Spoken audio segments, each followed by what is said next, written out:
Russia থেকে তেল কেনার দায়ে গেল বছর ভারতীয় পণ্যের ওপর সর্বোচ্চ 50% শুল্ক আরোপ করেছিল যুক্তরাষ্ট্র। আর এবছরের 4 জানুয়ারি এয়ারফোর্স ওয়ানের সাংবাদিকদের সঙ্গে আলাপকালে ট্রাম্প বলেন, ভারত যদি রাশিয়ার তেল ইস্যুতে সাহায্য না করে তবে আমরা তাদের উপর শুল্ক বাড়িয়ে দেব। তবে এবার আর হুমকি নয়, ভারতীয়রা দুঃসংবাদ পেয়েছে দুই দেশ থেকে। দেশ দুটি ভারতীয়দের ভিসা মুক্ত ভ্রমণ সুবিধা প্রত্যাহার করেছে।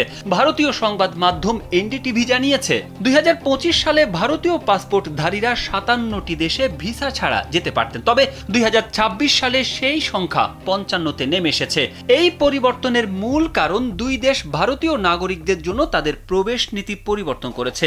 এই দুই দেশ হলো ইরান ও বলিভিয়া। 2025 সালের 17 নভেম্বর ভারতের পররাষ্ট্র মন্ত্রণালয় জানায়, ভিসামুক্ত প্রবেশ ব্যবস্থার সুযোগ নিয়ে কিছু ভারতীয় নাগরিককে প্রতারণার মাধ্যমে ইরানে নিয়ে যাওয়া হচ্ছিল। কাজ বা অন্য কোনো দেশে যাওয়ার মিথ্যা আশ্বাস দিয়ে সেখানে পৌঁছানোর পর অনেককেই মুক্তিপণের জন্য অপহরণ করা হয়। এই নিরাপত্তাজনিত উদ্বেগের কারণে ইরান 22 নভেম্বর 2025 থেকে সাধারণ ভারতীয় পাসপোর্টধারীদের জন্য ভিসা মুক্ত প্রবেশ স্থগিত করে। প্রতিবেদনে আরও বলা হয়, 2026 সাল থেকে ভারতীয় পাসপোর্টধারীদের বলিভিয়া যেতে হলে ই ভিসা নিতে হবে। ই ভিসার ক্ষেত্রে অনলাইনে আবেদন, প্রয়োজনীয় কাগজপত্র আপলোড এবং ফি পরিশোধ করতে হয়।